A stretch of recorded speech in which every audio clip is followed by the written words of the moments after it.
Hello friends and welcome to Unravelled.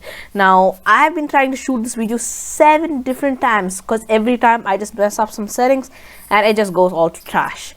Alright, so this is this video where we go a little bit extreme. We're going to do something that involves our CPU. Now what is a CPU? A CPU is the central processing unit. It's like the brain of the computer. So a CPU is usually made by companies like Intel and AMD. And without a CPU you won't even have a computer, and CPU is like the main part.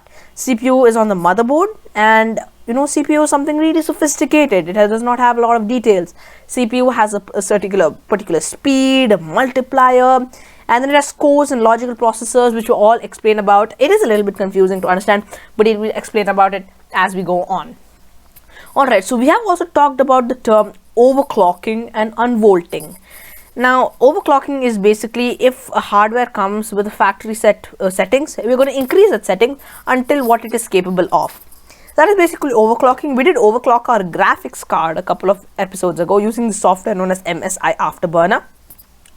Now today we're not going to overclock our CPU, but we're going to install a software that's going to be really huge in what all we do. But before that, let's learn a little bit about our CPU. So I'm just going to go to Windows Run and type msinfo32. Now this is the system information page. You can get this easily by typing system information in the search bar. 1 second, just replace that with EM. System information, you click this, it'll take it to this. Here you can go to processor and you can see the name of my CPU right here. I have an Intel Core i7-8550U CPU at 1.8 GHz base speed and 4 cores and 8 logical processors. Now let's talk about this a little bit. Alright, so I'm going to close my system information and open my task manager right here. If you guys don't know how to open a task manager, then you might want to know how, because it is something you need to open quite frequently. Alright, so this is the task manager, and here in the task manager I can see the current speed at which my CPU is running. As you can see, it's running at the maximum possible factory set, that is 1.8 gigahertz. The base speed here says 2, but it really sticks to 1.8. Now this is known as clock speed. Clock speed is basically the speed of the CPU. Base speed is the highest clock speed that a computer can use at its factory settings. So at the factory settings, my base speed is set to 1.8 gigahertz. I have 4 cores and 8 logical processors. Now what is utilization? Utilization is basically how much of the CPU is being used. Now as you can see, 13% of my CPU, 12 to 13% of my CPU is being used. Of course, that is more than usual because I am running my screen recorder, which is occupying a bit of space right here, as you can see behind the cam, as well as lots of system programs, as well as task manager, which is also a big eater. Alright, so let's leave the task manager like this. So what I was thinking is that if you want to do settings like overclocking and everything, you need you need to go to the BIOS. Now what's the BIOS? You see, your laptop is made on a CPU with a motherboard, and there is an OS, also known as an operating system, installed, and this operating system that we know is Windows. But what if your laptop had no operating system installed? You would have a black or a blue screen with font. The font would be very weird, and you can control settings there. That's the BIOS. So what you can do is go to Chrome or any of your preferred browser. Let me just expand it, and I'm going to type BIOS. Alright, once I type BIOS, okay, there we go. So as you can see, BIOS is the firmware used to perform hardware initialization using the booting process. So this is something that BIOS looks like. I read like this and like this. This is BIOS. Alright, and usually if you have a computer that is a monitor and a giant CPU, then you can just go to the BIOS and overclock and do other changes with your CPU. But the problem is I do not have a computer. I have a laptop, and because I have a laptop, not just me, most of the people around the world have a laptop, and in a laptop you can't just go to the BIOS and change all these settings, because in a laptop you get a locked CPU. Let me explain. Now I'm just going to open my system information again right here just to show you. As you can see, my processor is an Intel Core i7-8550U. You see this letter U here? It plays it plays an important role than you think.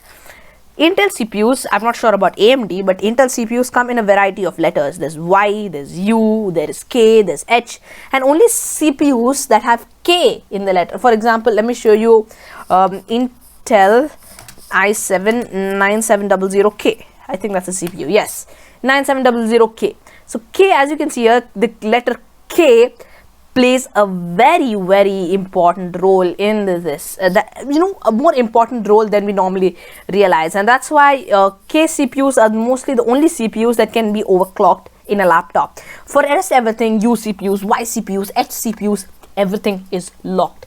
You can't even turn on Intel Turbo Boost. I'll explain what that is later. You can't even turn, which is one of the most simplest settings. In a computer, you can just go to this BIOS and turn on Intel Turbo Boost. In a laptop with a locked CPU, it's just so hard. You just can't go to the BIOS and enable the simplest of setting. When you go to the BIOS, the only thing I can edit is my system time and my system location, nothing else. So it is pretty weird. But today we have found a software that can help us right here, and that's what we're going to run through the installation today. So buckle up everyone, let's get straight into the channel. Alright, this is typically a very late point just to finish the intro. Usually if we finish the door within the first minute, and we did explain a lot of terms before we actually did the intro. So now let's get to the main part of the thing, and this is known as ThrottleStop. Now ThrottleStop is something that you can use to overclock, modify or edit a locked Intel CPU. How do you get it? Pretty simple. Open a browser, anything. Sorry, my bad. Let's open a browser. That is, I'm going to open Chrome, and all I have to do is type ThrottleStop. There we go.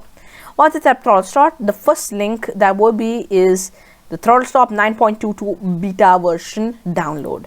Now I'm just going to click on the first link. It is from techpowerup.com, as you can see right here. This link, I'm going to leave it in the description. This is the link right here if you want to copy it, and it's in the link in the description. Now there's two versions. One is the ThrottleStop 9.22, which is the beta version, and the normal 9.2, which is the latest stable version. Of course, this is newer. You automatically go for this, but no.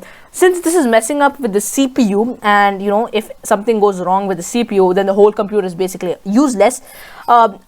I decided it would be better if I go for the latest stable version, because I know it is stable, and beta version, the meaning of beta is it has not been tested completely. It is still under testing, but it's available. So I prefer the stable version. However, I have tried the beta version and it does not seem to cause any problems. So you can go for the beta, but I'm going to go for the stable version. Now I already have the stable version installed right here. Once you install, it's going to be a zip file. So I'm just going to close Chrome. As you can see, the laptop is really slow because my clock speed is kind of low. This is the thing that you're going to get, ThrottleStop 9.2.zip. If you download the beta version, you will get 9.22.zip. So let's copy this. I'm going to cut this and paste it wherever I'd like. If you're a regular person in our channel, we love installing programs at hard disk data drive, program apps or program applications. We create a separate folder which is empty and paste it there. Alright, so what you want to do is select this, right click and click extract here. Now all the files will be extracted. Now usually for any software, if you want to install, once you extract the zip file, there will be an installation. You have to click that, choose the location and install it. But ThrottleStop is nothing like that. And this is a very minute program. As you can see, the whole program is just about 3 MB, and that is a very small amount. So you don't need to install or anything. You can just ignore all of these, but I'm just going to leave them here because I don't know if they're going to cause any problems. So what we have to do is, this is ThrottleStop.exe, right click, just for convenience I'm going to click send to and click create desktop shortcut. Now let me close this. As you can see, my ThrottleStop shortcut has been created. I'm going to rename it through ThrottleStop. I like things spick and span. And let's open ThrottleStop, and that's how you basically install ThrottleStop, ladies and gentlemen. Go ahead and click yes if it's asking for the confirmation. Here is the warning that you will get only the first time you use ThrottleStop. It says ThrottleStop is capable of significantly changing the performance and heat output of many Intel CPUs. Use ThrottleStop at your own risk. Remember, if you're downloading ThrottleStop, please follow a proper guide, not from me necessarily, from anyone in YouTube, but do follow a proper guide. Don't do things that may be crazy. They can damage your computer. Go ahead and click OK. Go ahead and click OK again, and here we have ThrottleStop 9.2. Here I can adjust so many settings that I cannot adjust in the BIOS. For example, I can change the clock mode. I can change the multiplier. Multiplier usually for me is set at 18, so I'm going to leave it at 18 right there and click save, because it's set multipliers off, so it really doesn't matter. You can enable speed shift, you can enable turbo boost, BD Pro Short, C1E and speed step. There's a lot of things you can do. You can go to FIVR, change tons of settings. You can do undervolting settings. For example, I'm just going to leave this at 0. I didn't even know why it's at 75. Yeah, go back to 0. Cool. I didn't even know what's wrong. Everything has been set to 75. Because last time I set them to 75, but I clearly did reset the, I can just, yeah, so I'm just gonna set it to 0 straight away. There we go. Please don't mind all this. It's just configuring settings with my computer. Okay, and close. Let's just see if it's at 0. Yeah, no, it's not at 0. Alright, so I'm going to turn this off. It's better. Turn off and turn off. Cool. So basically, you can control FIVR settings, you can do TPL settings, you can do lots and lots of settings there. You can also benchmark. That's why ThrottleStop is such a good software, ladies and gentlemen. I hope you enjoyed the video. If you are interested in downloading ThrottleStop, please do click the links in the description. It'll take you to the ThrottleStop official website. Well, we'll also do future episodes on how you can enable the basic ThrottleStop settings and complete overclocking and undervolting tutorial. So keep your eye out for those.